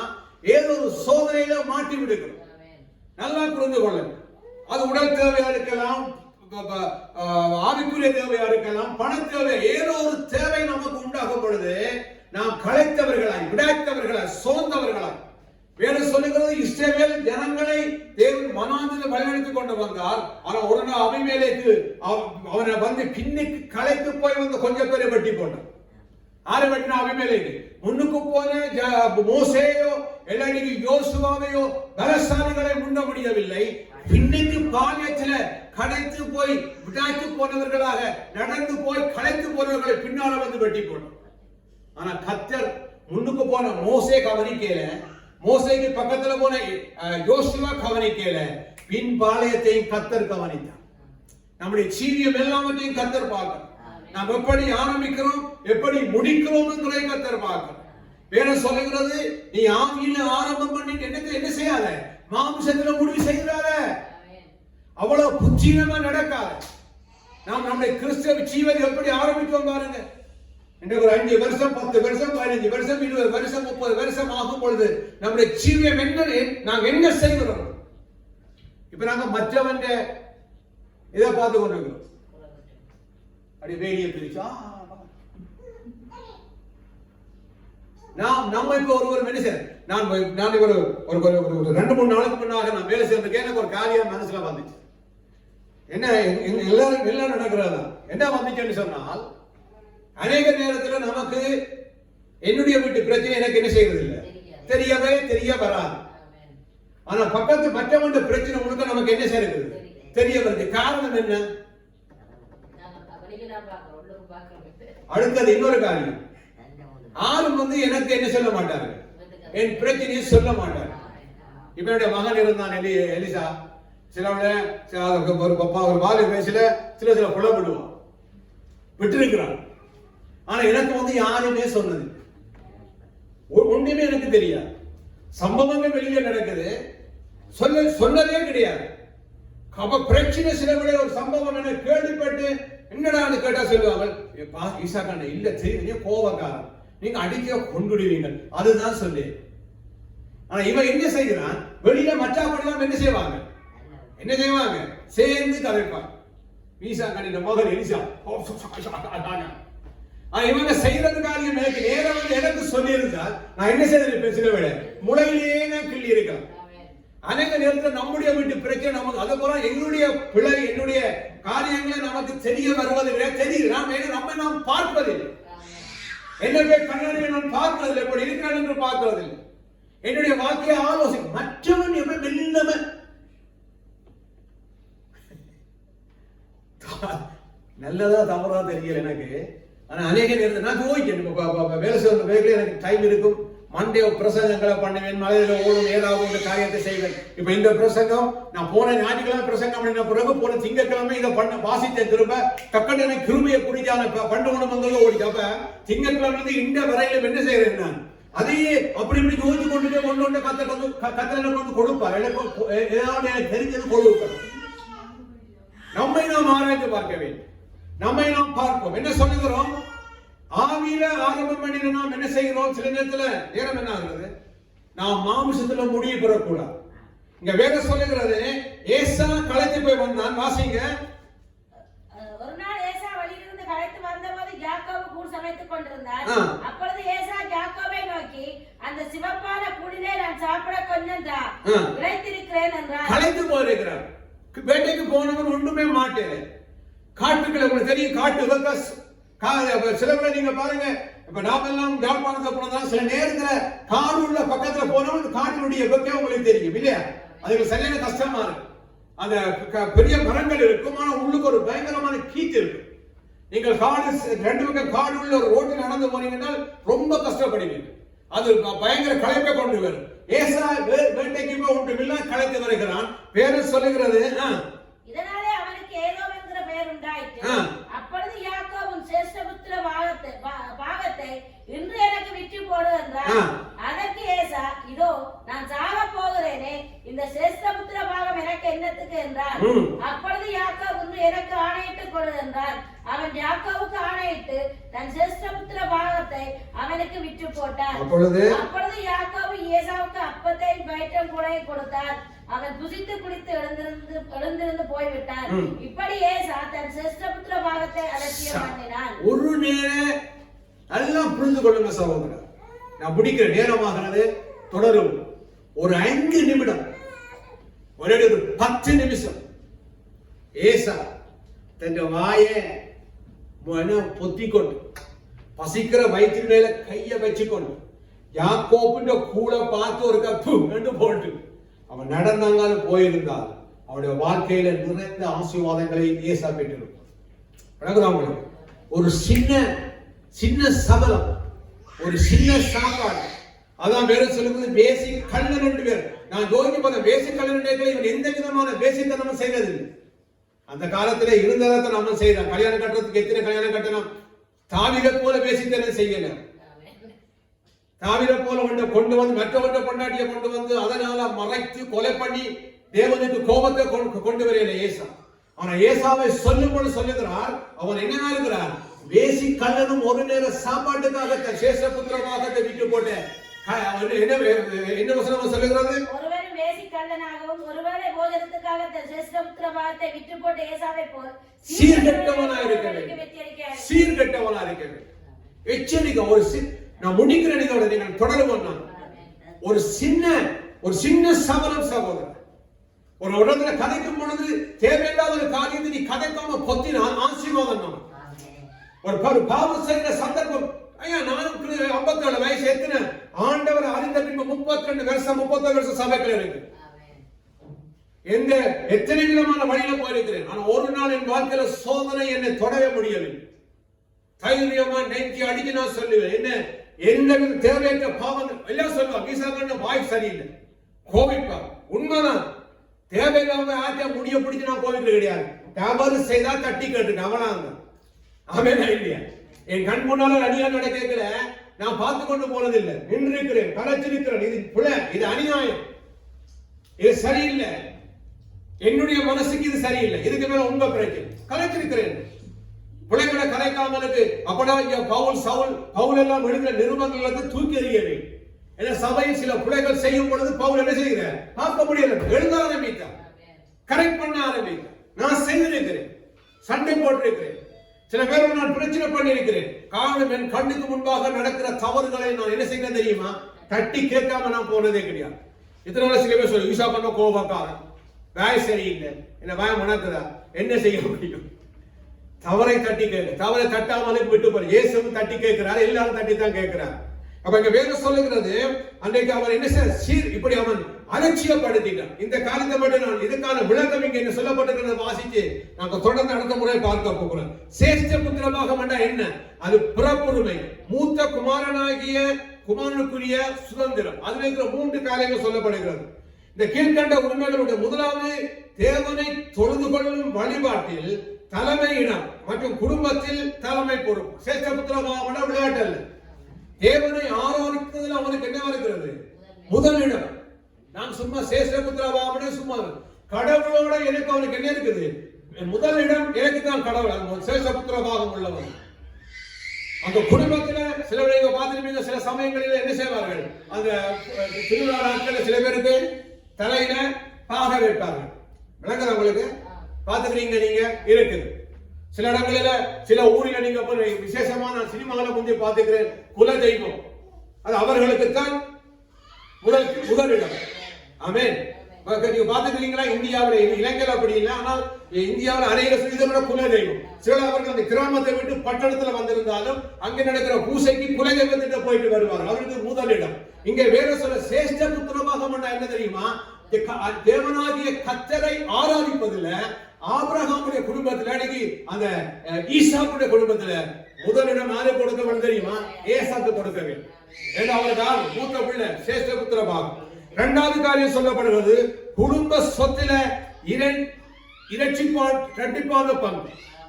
குடும்பத்தில் இருக்கிற சொத்தை பிரிக்கும் பொழுது மூத்த பிள்ளைக்கு ஆட்டோமேட்டிக்காய் 2 மடங்கு வந்துடும். மூன்றாவது காலத்துல தேவன் ஆபிரகாமுக்கு அளித்த உடன்படிக்கை ஆசீர்வாதத்துக்குரிய உரிமம் ஏசா தன் பிறப்புரிமையை விட்டு போட்டதன் மூலம் அவன் தேவனுடைய வாக்குத்தத்தங்கள், உடன்படிக்கை, ஆசீர்வாதங்கள் ஆகியவற்றை முக்கியத்துவம் கொடுக்கவில்லை என்பது தெரியவில்லை. அப்ப இவனுடைய சேஷ்டபுத்திரன் தெரியுமா? தேவன் ஆபிரகாம் கொடுத்த எல்லா வாக்குத்தத்தத்துக்கும் ஆருக்கு உரிமையா இருக்கா தெரியுமா? இந்த ஏசா. ஆனா ஒரு நேர சாப்பாட்டுக்காக, ஒரு சின்ன பாவத்துக்காக, ஒரு சின்ன ஒரு லாபத்துக்காக வேற சொல்ல சேவரப்பட்டு பிள்ளைகள் விளையாடு இல்லைங்க. ஒரு பிரச்சனை இல்லை. நாங்களும் பிள்ளை கத்து வளர்த்துட்டு எல்லா பிள்ளையும் கத்துறாங்க. ஒரு பிரச்சனை அது விளையாடுறாரு. 2 பேரும் பார்த்து சின்ன கல்லூரிக்கணும் விளையாடு. ரைட், மாத்தியக்கள் ஒரு பிரச்சனை. நல்லா புரிந்து கொள்ளும். ஒரு சின்ன சபலம் நான் உங்களுக்கு சொல்லுகிறேன். நான் நினைக்கிறேன் சகோதரா, பசியோட வந்தவன், களைப்போட வந்தவன், ஒரு தேவையோட வந்தவன். ஆனா அந்த இடத்துல ஒரு தேவையற்ற ஒரு காரியத்தை பார்த்துட்டு அன்றைக்கு ஏசா வெல்லாம அதால போயிருந்தான். நிறைந்த ஆசீர்வாதங்கள், யாக்கோப்புக்கு கொடுத்த அவ்வளவு ஆசீர்வாதங்களை அவன் பெற்றிருப்பான். வேற சொல்லுகிற அடுத்த வசந்த வாசிகள் இதுல என்னதுல எபிரேயர்ல பிற்பாடு அவன் அழுது இவர்கள் எல்லாரும் ஏனென்றால் 17ஆம் வசனம், ஏனென்றால் பிற்பாடு அவன் ஆசீர்வாதத்தை சுதந்திரித்துக் கொள்ள விரும்பியும் ஆகாதவன் என்று தள்ளப்பட்டதை அறிவீர்கள்.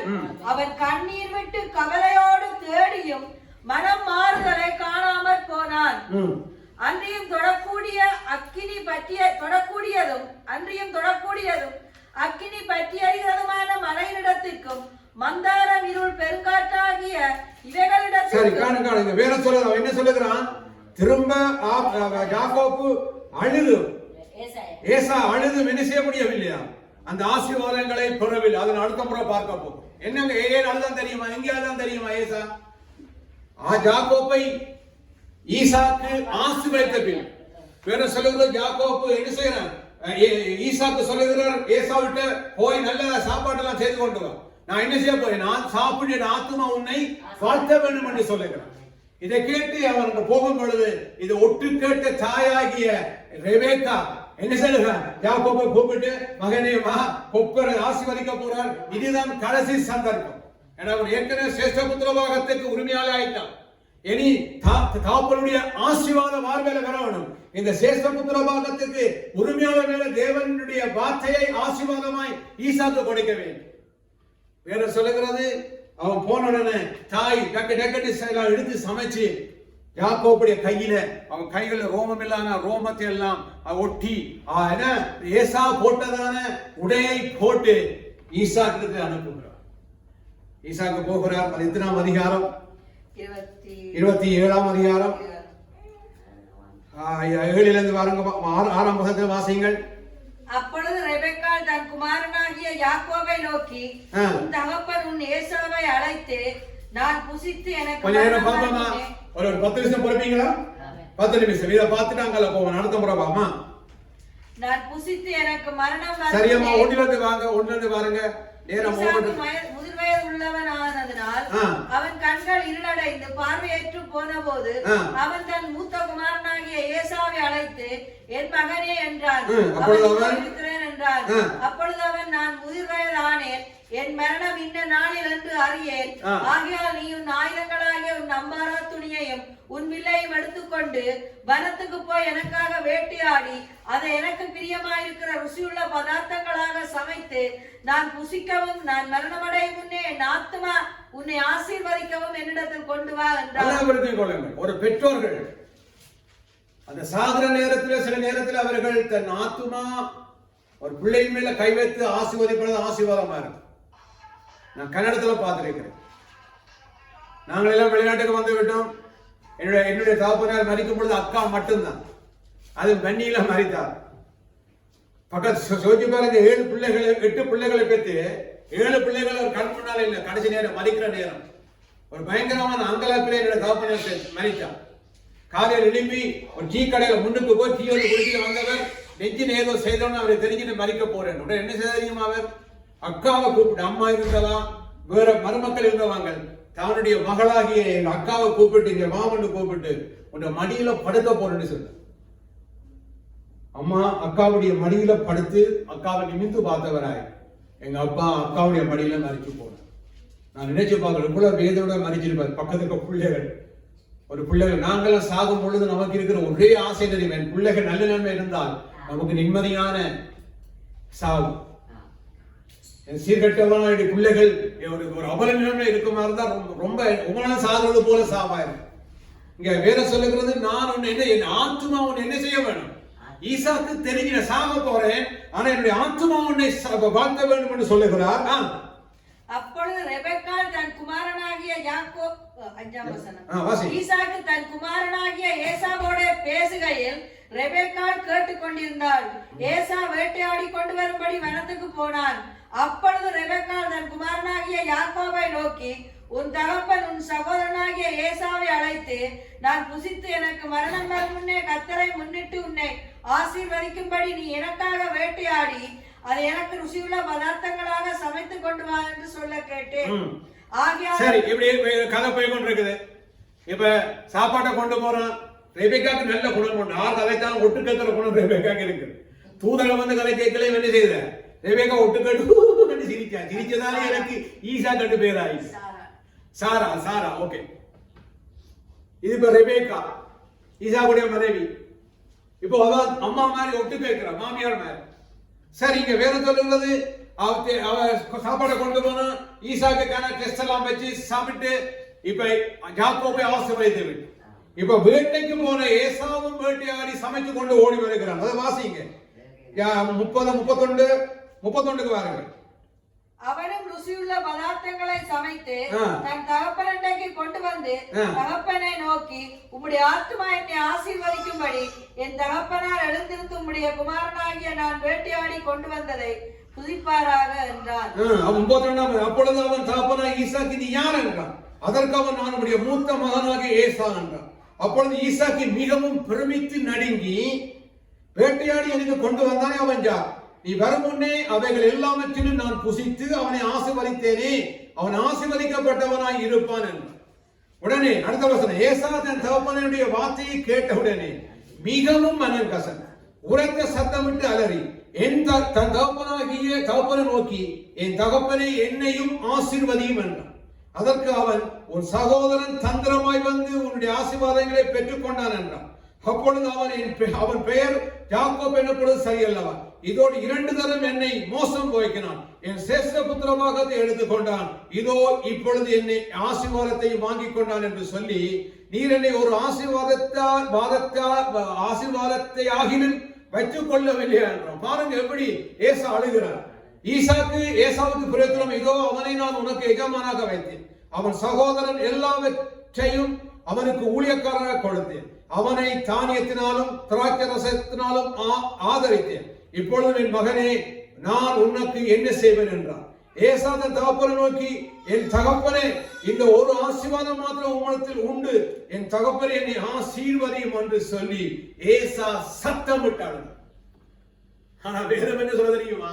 அவன் ஆசீர்வாதத்தை பெற முடியாதவனாக போய்விட்டான். சிந்திச்சு பாருங்க, தேவடி அவன் அழுகிறான்.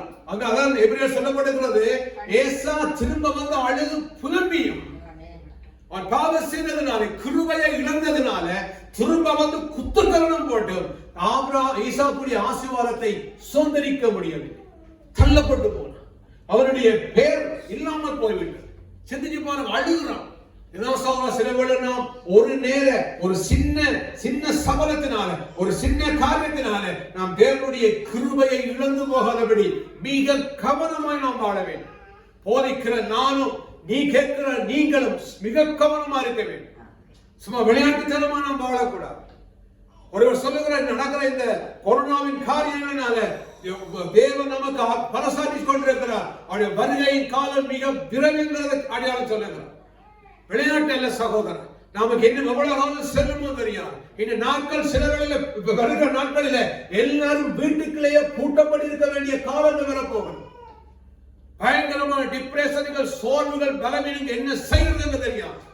இந்த காலகட்டத்தில் வேலையெல்லாம் இல்லாம போகும் பொழுதுதான் பிசாசு பகிரங்கமா சொல்லுவான், வா ராசா ராசாத்தி, இதுல ஒரு முத்திரையை வச்சுக் கொள்ள வேண்டும்.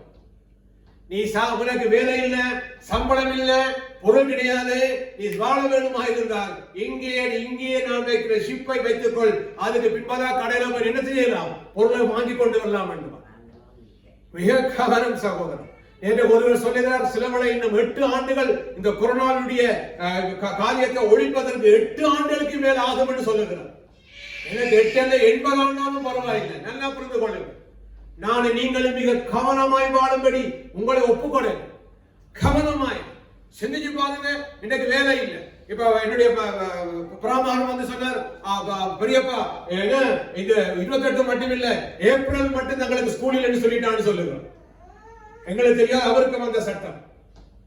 இதுவே சிலவளை ஏப்ரல், மே, ஜூன், ஜூலை இப்படியா போய் எல்லா கடையெல்லாம் போட்டு வெளியில போகக்கூடாது. நீங்கள் உங்களுக்கு சாப்பாடு தேவையா இருந்தால், பொருள் தேவையா இருந்தால், இப்ப எங்களுக்கு காட் கொடுத்துக்கிற காட் மாதிரி உங்களுக்கு அங்க வந்தா கொடுக்கப்படும் என்று சொல்லி காட்டெல்லாத்தையும் தூக்கி போட்டுட்டு சிப்ப வை 6 இங்க கொழுவு இங்க கொழுவண்டா தான். அப்பதான் நமக்கு தெரியும். இது இல்லாமல் பொருள் வாங்க முடியாது, விற்கவும் வாங்கவும் முடியாது. ஆனாலும் என்ன வந்தாலும் பரவாயில்லை, தேவனுடைய பரிசுத்தத்துல வாழ்ந்து கொள்ளுங்க. அவருடைய கிருபை நம்மை சூழ்ந்து கொள்ளட்டும். அவருடைய இரக்கங்களுக்கு என்ன இல்லை, முடிவே இல்லை. தேவன் நம்மை பார்த்துக் கொள்ளுவார், அவர் பார்த்துக் கொள்ளுவார்.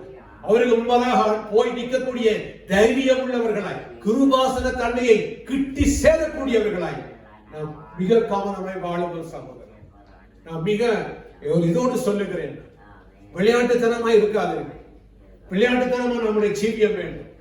நீ பிச்சை எடுத்தாலும் பரவாயில்லை, உன்னால இதெல்லாம் பரவாயில்ல, தேவனுடைய பரிசுத்தத்தை விட்டு தேவனுடைய கோபாக்கினைக்கு நேராக நடக்காதபடி கவனமா இருங்க. நீங்க வெளிப்படுத்த புத்தகத்தை 7 சபைகளுக்கு தேவன் கொடுக்கிற தண்டனையை நீங்கள் வாசித்து பாருங்க.